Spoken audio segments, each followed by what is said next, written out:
This is Patrick Russell reporting for CTN. The date is July 29th, and I am at the Cumberland and Oxford Canal at the Fore River Sanctuary. So thank you for coming.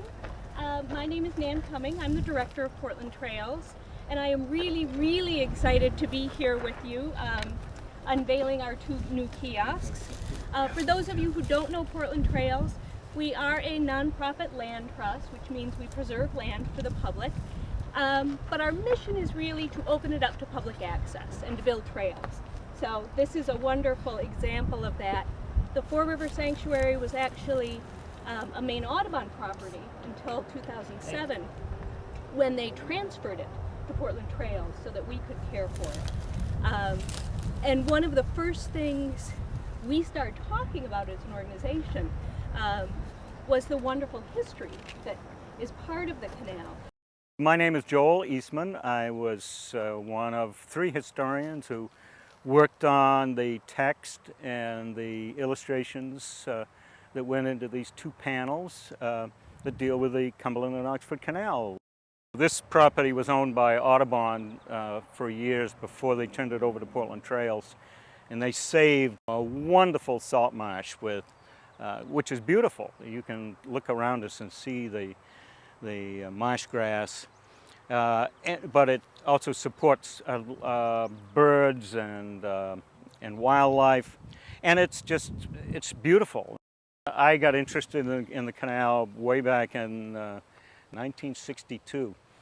I wrote a term paper on the canal for my Maine history class at University of Maine, and I've been in love with the canal ever since. Hiked the whole thing, and have written about it, and I have a talk that I give about it. And so it was my first historical interest. Well, the reason why this towpath is here is because Portland citizens built a canal that ran from Portland all the way up to Sebago Lake, and then they also built Songo Lock to allow you to go all the way up to the head of Long Lake, Harrison.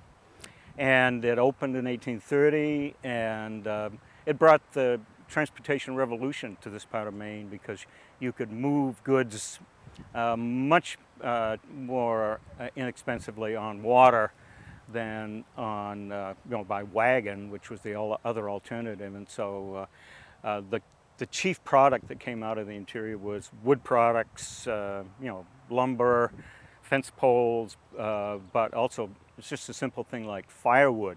Everybody in Portland and every business in Portland burned wood, and they burned a lot of cords of wood. And then agricultural products and manufactured products. Gunpowder, for instance, came out of the canal.